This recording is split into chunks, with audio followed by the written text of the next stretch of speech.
उत्तर प्रदेश राज्य का एक ऐसा डाकू जिसके ऊपर 106 से ज्यादा मुकदमे दर्ज थे। पुलिस जब उसे पकड़ने पहुंचती है तो डाकू और डाकू के साथ ही पुलिस वालों पे फायर झोंक देते हैं। तो बदले में अपने बचाव के लिए पुलिस वालों ने भी उन डाकुओं पे फायर करना शुरू किया और मुठभेड़ चालू हो गई। चूंकि अब पुलिस वाले ज्यादा थे और डाकू कम और पुलिस के पास आधुनिक हथियार थे, इसलिए पुलिस वाले कुछ समय बाद, लगभग 40 से 45 मिनट बाद, उन डाकुओं के ऊपर हावी होना चालू हो जाते हैं और डाकू चारों तरफ से पुलिस से घिर जाते हैं। लेकिन इन्हीं बीच कुछ ऐसा होता है जो अपने आप में बेहद फिल्मी और बेहद चौंकाने वाला था। उन्हीं डाकुओं का जो सरदार था कल्लू यादव, वो एक सीटी बजाता है और फिल्मी अंदाज में जो उस डाकू का घोड़ा था वो दौड़ते हुए कल्लू यादव के पास आता है और अपने मालिक, अपने आका कल्लू को अपनी पीठ पे बैठा के वहां से ले भागता है और गंगा में कूद जाता है। नमस्कार, आदाब, जय हिंद, वंदे मातरम। मैं आपका अपना ठाकुर प्रखर सिंह। आज मैं जिस कहानी के साथ हाजिर हुआ हूँ, जिस डाकू की कहानी के साथ आपके सामने आया हूँ, उस डाकू के ऊपर 21 से ज्यादा पुलिस वालों के कत्ल का मामला है और 106 से ज्यादा लूटपाट, हत्या, रंगदारी जो आमतौर पर क्राइम है, उनका मामला है। तो अब सीधा चलते हैं आज की इस कहानी के ऊपर। तो कल्लू यादव का जन्म शाहजहांपुर में एक पूरन नगला करके गांव है, वहां हुआ था। अब चूंकि उस समय शिक्षा का कोई बहुत ज़्यादा वो था नहीं, आदमी बस पैदा होता, अपने घर गृहस्थी के कामों में लग जाता, देश दुनिया से ज़्यादा मतलब नहीं था, खेती बाड़ी इन सब चीज़ों से मतलब। तो वैसे ही कल्लू का भी जीवन था। वो बस एक उम्र के बाद घर की जिम्मेदारियों को अपने कंधे पे लेता है, खेती बाड़ी और इन्हीं सब चीज़ों से मतलब रखता है। न ज़्यादा किसी से लेना, न ज़्यादा किसी से देना, एक सामान्य ज़िंदगी जीता है और बस अपने घर परिवार में मस्त रहता है। लेकिन कुछ दिन बाद एक बार उसी गांव के, जो पूरन नगला करके गांव है, उसी के एक संभ्रांत, एक धनाढ़ आदमी से कल्लू यादव का झगड़ा हो जाता है। अब चूंकि सामने वाला जो था वो थोड़ा धनवान था, थोड़ा पैसे वाला था, तो उसका नाम ज्यादा था, पुलिस वालों में भी उसका रुतबा ज्यादा था, उसके पास लोग ज्यादा थे, तो वो कल्लू यादव की पिटाई कर देता है। चूंकि कल्लू यादव की कोई गलती होती नहीं, गलती भी उसी आदमी की थी, और उसके बाद भी पिटाई होती है, पुलिस वाले भी उसकी, कल्लू की नहीं सुनते हैं। तो चारों तरफ से परेशान होके कल्लू जो है वहीं पे, वहाँ का एक बीहड़ था, एक जंगल था, वहाँ कुछ बागी रहा करते थे जिनके मुखिया बड़े लल्ला और छोटे लल्ला थे। उन्हीं के नाम से वो गैंग चलता था। जब कल्लू को कोई सहारा नहीं मिलता तो वो दौड़ के उसी गैंग के पास जाता है और उसी गैंग में जुड़ जाता है और अपने इंसाफ के लिए, अपनी इस लड़ाई के लिए लड़ने लगता है। और उस गैंग का साथ पाने के बाद कल्लू यादव बकायदा अपने गांव में आता है और जिससे उसका झगड़ा हुआ था उसे बुरी तरीके से मारता है और मार देता है। अब यहाँ से कल्लू जो है जुर्म और अपराध की दुनिया में पहला कदम रख चुका था।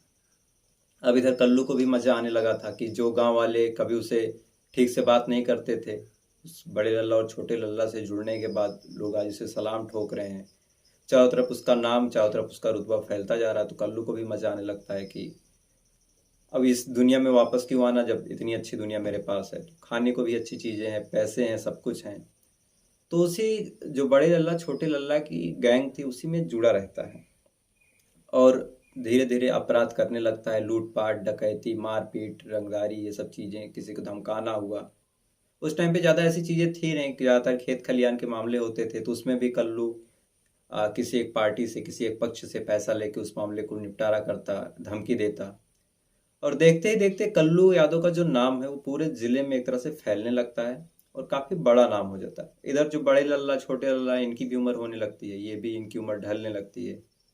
और आमतौर पे जो गैंग होते हैं, जो ग्रुप होते हैं, उनमें बड़े सख्त नियम होते हैं। इस तरह के जो गैंग होते हैं, जो बागी लोग रहते हैं, तो धीरे धीरे जब बड़े लल्ला और छोटे लल्ला की उम्र होने लगती है तो फिर उत्तराधिकारी जो उस गैंग का एक देने का समय आता है, तो उस समय तक कल्लू यादव अपने आप में पूरे शबाब पे था। जो उसका दौर था अपने चरम पे था। तो बड़े लल्ला छोटे लल्ला को कुछ और कोई नाम समझ में आता नहीं, तो अपने गैंग की जो कमान है वो कल्लू और लज्जू, ये दो नाम ऐसे थे जिनको अपनी गैंग की, जो अपने ग्रुप की कमान है, वो थमा देते हैं और खुद रिटायरमेंट ले लेते हैं। अब इसके बाद ये गैंग, कल्लू लज्जू गैंग के, कल्लू गज्जू गज्जू करके जो ग्रुप है, उससे फेमस होती है। अब कल्लू के हाथ में कमान आते इस ग्रुप का, जो इस गैंग का नाम है, वो एक जिले से निकलकर कई जिलों में होने लगता है। क्योंकि कल्लू अब पूरी तरह बेरहम बन चुका था, एक मासूम सा इंसान जो कभी किसी से आहत होकर किसी से मार खा के आया था। वो अपने आप में खुद एक डर का पर्याय बन चुका था। चारों तरफ लूटपाट करना, मारना पीटना, हत्याएं करना, लगभग 50 हत्याएं उसने की। लोग उसके जो भी राहगीर मिलते उन्हें लूटता, यही सब काम करता। तो कल्लू को लगता है कि अब इन सब चीज़ों से गैंग का जो पेट है वो पल नहीं पा रहा, कुछ आमदनी हो नहीं पा रही। तो उसने पहली बार एक ट्रेन को लूटने का फैसला किया, मरुधा एक्सप्रेस, उसे लूटने का फैसला किया। और बाकायदा अपने साथियों के साथ जाता है, उस मरुधा एक्सप्रेस को दोनों तरफ से घोड़ों से घेरता है और उसमें घुसता है और लूटपाट करता है। और इस लूटपाट के दौरान उस ट्रेन में कुछ पुलिस के भी कर्मी थे, तो उनसे गोलीबारी होती है और कल्लू को भी गोली लगती है, उसके साथियों को भी गोली लगती है और 2 पुलिस वाले शहीद हो जाते हैं। अब यहाँ से कल्लू को लगता है कि अगर मैं ऐसे लूटपाट करता हूँ, ऐसे मामले करता हूँ, तो पुलिस से इनकाउंटर होने के या फिर उससे जो आमना सामना कुछ ज़्यादा ही होगा। अब मैं ट्रेन लूटने जा रहा हूँ, पता नहीं कितने पैसे हों, कैसे लोग बैठे हों, फिर जान का भी ज़्यादा खतरा हो और पता नहीं कितना पैसा मिले क्या मिले। तो इससे अच्छा कुछ ऐसा करता हूँ कि लूटने जाना ना पड़े, लोग पैसे लाके पहुंचा दें। तो उस ट्रेन हादसे के बाद जब इसके 2 साथी मरते हैं, 2 पुलिस वाले भी मरते हैं, कल्लू को भी गोली लगती है। तो कल्लू के दिमाग में आता है कि अब मैं ऐसे लूटपाट ना करके अपहरण का काम करूंगा। अब धीरे धीरे कल्लू अपहरण का काम करने लगता है अपने गैंग के साथ। अब चूंकि धीरे धीरे इसका नाम भी बड़ा हो गया, तो ये कुछ काम खुद ना करके जो छोटे मोटे गैंग है उन्हें बता देता था, तुम ये काम करो, उठा के लाके मेरे पास पहुंचाओ और इतने रुपए लेके जाओ। अब फिर जैसे 10,000 रुपये वो लोग उठा के देते, बाकी जिसको उठवाता उनसे 50,000, 60,000, 1 लाख अपने हिसाब से अपने तरीके से मांगता। अब ऐसा करते करते इसने 50 से ज़्यादा अपहरण करवाए और सबसे इसी तरीके से जो पैसे देता उन्हें छोड़ देता, जो नहीं देता उन्हें मार देता। चारों तरफ इसका आतंक जो था सरकार के लिए भी, आसपास के लोगों के लिए भी खतरा एक वो बन चुका था। सरकार भी इस पे एक्शन लेने का सोचती है और इसे पकड़ने के लिए पुलिसकर्मियों को भेजती है। और पहली बार राजेश सिंह जो वहाँ के सीईओ थे उसे पकड़ने जाते हैं। और जब पकड़ने जाते हैं तो ये राजेश सिंह कहते हैं कि आप आत्मसमर्पण कर दो, सरेंडर कर दो। तो इसके बदले में कल्लू और कल्लू के साथी राजेश सिंह और उसके जो आसपास के पुलिसकर्मी थे उन पर फायर झोंक देता है। और इस घटना में 2 पुलिस वाले और राजेश सिंह सीईओ इनकी मौत हो जाती है। अब इस हिसाब से ये 5 पुलिस वालों को मार चुका था। अब पुलिस के लिए भी एक तरह का ये हो गया था, चैलेंज हो गया था कि ये ऐसा डाकू जो जो भी पुलिस वाला आसपास जाता उसे मार देता। तो और ज़्यादा सेनाएं और ज़्यादा पुलिस जाती हैं और उनसे भी इनकाउंटर होता है और पुलिस वाले मारे जाते हैं। क्योंकि ये पुलिस वाले को देखते ही बातचीत या फिर ऐसे डराने की कोशिश नहीं करता, जैसे ही देखता था फायर झोंक देता था।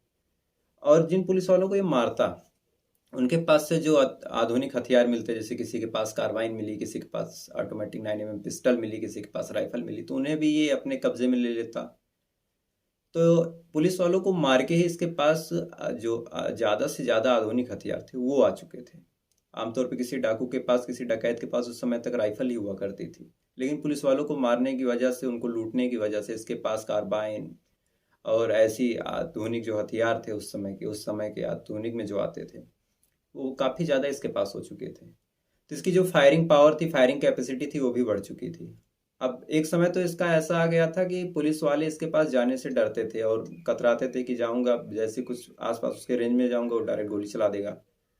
ऐसा करते करते इसने लगभग जितनी बार भी पुलिस से इसका आमना सामना हुआ, 15 से 16 पुलिसकर्मियों को इसने मार गिराया। और इसके अपने भी कुछ साथी मरते थे, लेकिन उनकी कोई गिनती नहीं होती थी, कितने मरते थे फिर नए आते थे। लेकिन रिकॉर्ड 15 से 16 पुलिसकर्मी इसके हाथ से उस समय तक मारे जा चुके थे।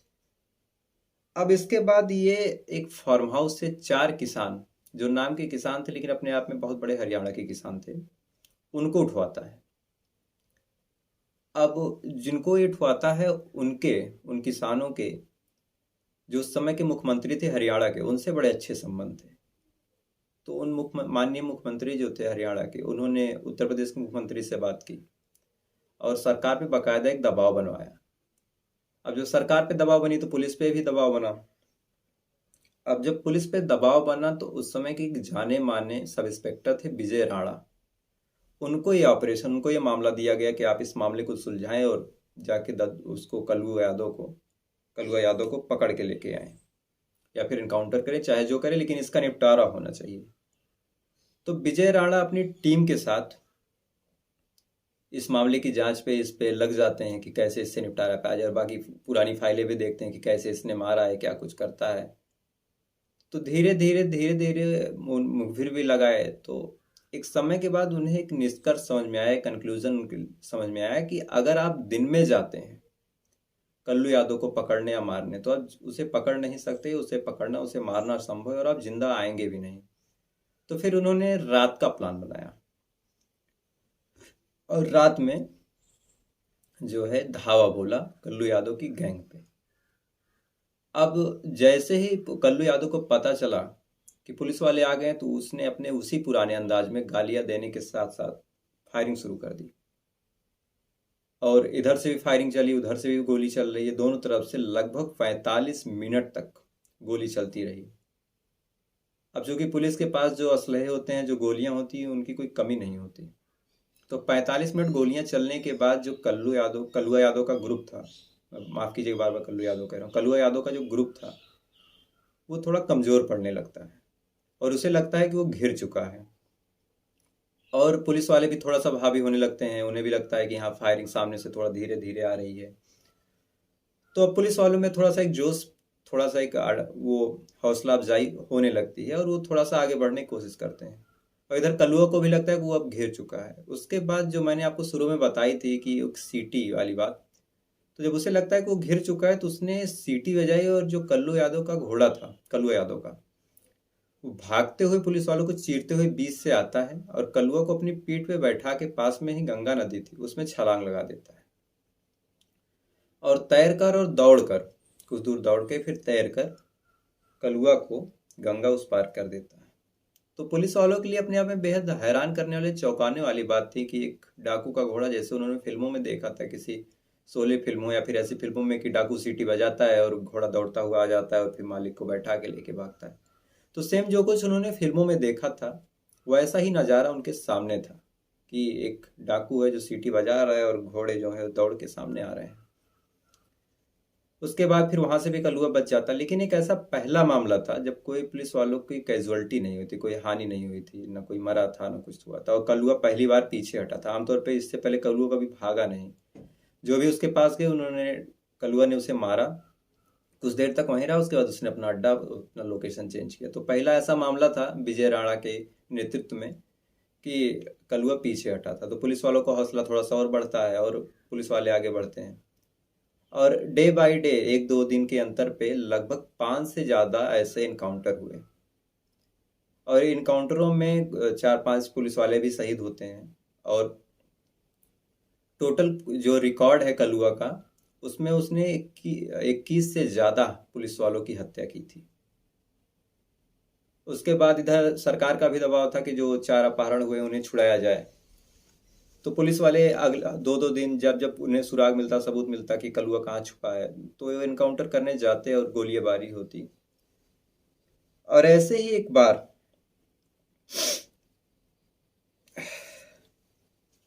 माफ कीजिएगा, और ऐसे ही एक बार 15 जनवरी 2006 को विजय राणा अपनी टीम के साथ जाते हैं। उन्हें खबर मिलती है कि इस टीले के पास कलुआ का जो गैंग है, वो ग्रुप है, वो टिका हुआ है, रुका हुआ है। अब जनवरी का महीना, ठंडी का, चारों तरफ एकदम भारी कोहरा, मतलब हाथ से हाथ नहीं दिखाई दे रहा था, इतना ज्यादा कोहरा। और उन्हें पता था कि दिन में जाके कुछ कर नहीं सकते, तो रात में ही जाना था। तो रात में वो जाने लगते हैं और उस टीले के पास पहुंचते हैं। तभी, अब चूंकि इतना विजुअलिटी इतनी कम थी, ना कुछ दिख रहा था, ना कुछ समझ में आ रहा था, और रात के लगभग 4 से 5 बज चुके थे, तो वो लोग भी सो रहे थे, कलुआ वगैरह, तो कोई आवाज़ भी नहीं थी, तो उन्हें कुछ समझ नहीं आ रहा था। लेकिन तभी वो जब जाते हैं, तो कुछ दूर जाने के बाद उन्हें 5 से 6 इंसानी मल, जो इंसानी लेटरिन होती है, वो दिखाई देती है, जिनसे, ठंडी का महीना था और उन लेटरिन से भाप निकलती हुई दिखाई देती। तो उन्हें लगता है कि हाँ, यहाँ कुछ इंसान तो हैं। और ऐसे बीहड़ में, ऐसे टीले पे ठंडी के मौसम में और कौन हो सकता है, तो कलुआ ही है।